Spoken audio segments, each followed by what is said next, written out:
Hi guys, this video is all about improving your study efficiency when it comes to preparing for your medical exams. You could work 3 hours, but if it's not efficient study, you might as well have worked only 1 hour or 1.5 hours. How can you make that study time as efficient, as productive, and as complete as you can? We're going to talk about 5 key things to do this. Remember, it's not the volume of work that you do that's so important. People get very happy that they've done 4 hours of work, but what does that mean if it's only been effective for 2 hours of that time? What's the point? You might as well have gone and gone and watched a film for 2 hours and done 2 hours of work. It's not the volume of time that you do, it's the efficiency of the time that you put in. Whatever type of exam it is, whether it's a written exam you're working for or a role play based exam, it's the efficiency that makes the work pay off, not the quantity of work. That's what we often get so tied up about. So we're going to talk about 5 key things: schedule, inform, distractors, splitting your sessions, prepping well, and session goals to make your work and your study time as efficient, as productive as possible. So we're going to start with schedule and inform. You've got to schedule your work time. Too often I hear stuff like, oh, I'll do a bit of work in the evening, or I'll do a little bit of work in the morning. What does that mean? When does that happen? Probably after everything else that has to be done happens first. Schedule your time. Right, from 7 p.m. to 9 p.m, that's my study time. From 6 a.m. to 8 a.m, that is my study time. Have it written down if you have a diary or calendar on your phone, whatever. Put it in a schedule, because then you're much more likely to get on it at that time and do it for the length of time that you said. Work it around everything else that you need to do, but know the time that you need to do it and have a schedule. Don't be wishy-washy. Don't be saying, I'll do a couple of hours later, because that couple of hours doesn't start until probably an hour later than you'd planned, and it probably ends about half an hour before you didn't plan it.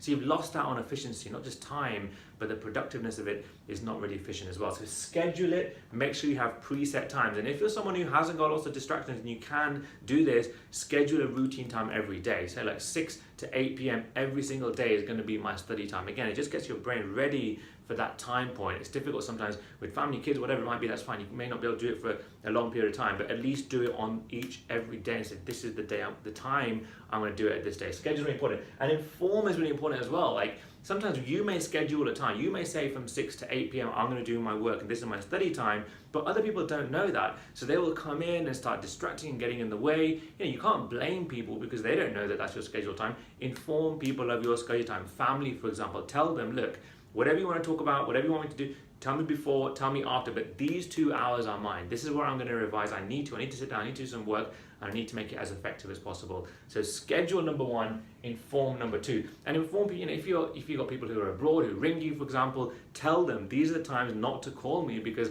if you get a call from the long distance, you can't just ignore it, you've got to take it, it gets into your study time. Schedule it for your own mind, inform everybody else around you. You'll find that your efficiency is much more improved. Number 2, distractors. Reduce the distractors. Look, our brains get distracted all the time. There are a million things going on, whether it's our thoughts or things that take our mind away. And if you can limit them a little bit, then you're going to improve the efficiency of your study time. And the biggest distractor in modern day life, as you know, is your phone.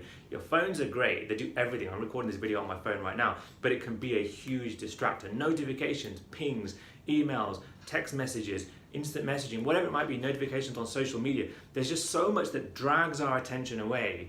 If you're doing some work and you have your phone sitting there and it's pinging or buzzing or vibrating or flashing every 30 seconds, your mind just keeps getting drawn to it. Now, it might be for 2 seconds that you look at it, but you break your concentration. You know how it is when you're in a study flow, you're working really well, things are going in seamlessly, and bang, that distraction happens and you look away, it takes your mind away. It may take you another 3 minutes to come back and get back into that flow.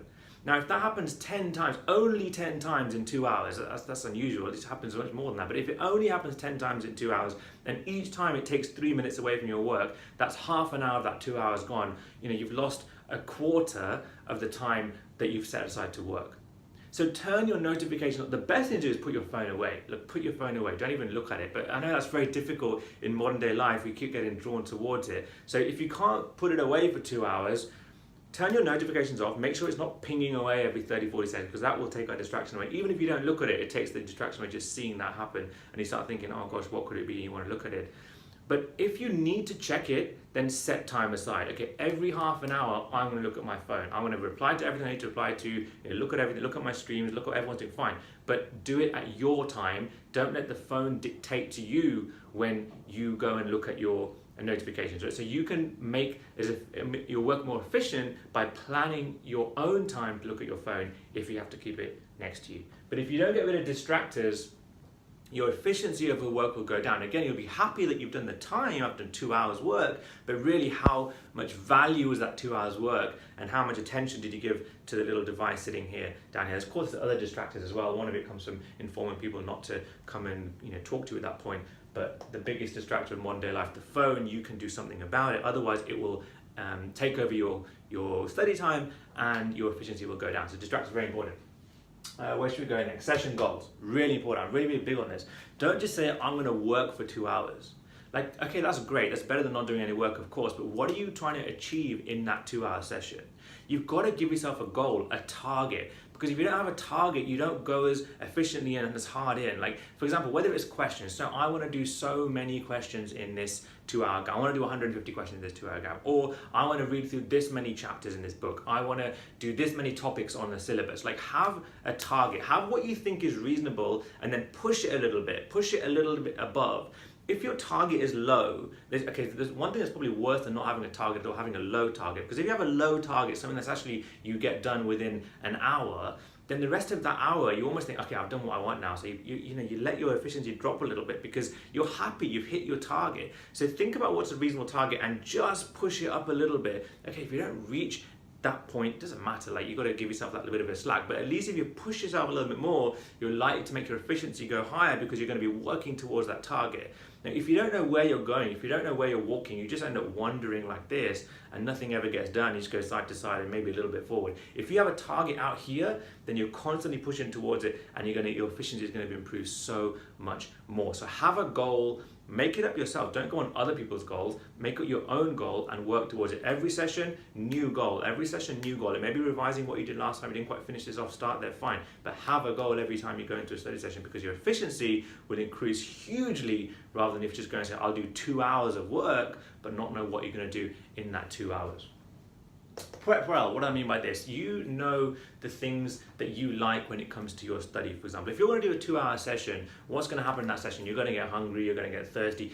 Understand this beforehand and get things ready. Put some food on the side, put some water on the side. If you know that, for example, you find you need to have a certain temperature, get it to that temperature 10 minutes before you start your study session. Get it. If you know it's too cold, you can't work. If it's too hot, you can't work. Get that temperature right beforehand. Don't be fiddling around with this stuff in the middle because it just eats into that valuable 2 hours and your efficiency is going to go down. So prep well, know your own needs. If you know that there's a certain number of websites or a certain number of, a certain few books that you need to use, get them ready beforehand. Get all the books out that you need to be doing. Open up all the websites that you need to be opening up. Of course you're going to have to, adapt a little bit in the middle, that's fine. But whatever you can prep before, prep it beforehand, because if you don't, you're eating into your time and your distractions again are going to come and just get in the way of what you're trying to do and achieve. So prep well is really important.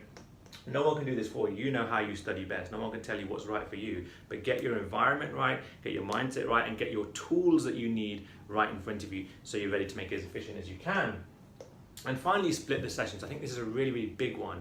When I was preparing for my AKT, for example, I knew that I had to do some questions and I had to revise stuff as well, read over stuff as well. Now, what some people just say, okay, like, today I'll just do a load of questions and tomorrow I'll do loads of revision. That's great, and if you work like that, fantastic. But I found that splitting my sessions worked so much better for me because I knew I'd covered both things in each session that I did. So for example, what I used to say is, look, 50% of my time is going to be split into these things. So whatever length of session I do in terms of work, whether it's 1 hour, whether it's 4 hours, whether it's 10 hours, 50% of my time is going to be on questions and 50% of my time is going to be on reading. Now that might be 40-60 for you, might be 30-70, depends on what exam you're doing, depends on what your needs are. But have a split in place so that you know that I'm going to be, whatever time I have, I'm going to make it efficient, because not only am I going to do 2 different things, I'll feel that I've accomplished more, I'm also going to get bored less. Our brains get very bored very quickly. So if I'm doing 4 hours of questions online non-stop, I'm going to get bored. Maybe my efficiency in the last hour is going to be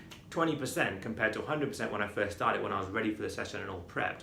Whereas if I thought that, okay, 50%, and it's not just like the first 2 hours this, the next 2 hours this. If I was doing a long session, I'd do it in like 1 hour chunks. So if I was lucky to have a day off, or lucky to do 8 hours revision, for example, I would think 4 hours have to be questions, 4 hours have to be, so I do it every hour. 1 hour questions, 1 hour reading, 1 hour questions, 1 hour reading, 1 hour questions, because I knew that my brain was staying alert because I was subjecting it to different things every hour. And also I wasn't thinking, oh God, I've got 8 hours of questions ahead of me, because you're down before you even started. That's quite a big mountain to look ahead of you at. So splitting sessions is really important, but find your percentage, whatever it is exam that you're doing, there's always 2 or 3 things that you need to be doing to get ready for that exam. It's not just one thing, and split it into time frames, and it will work much better, and your efficiency will be improved much more.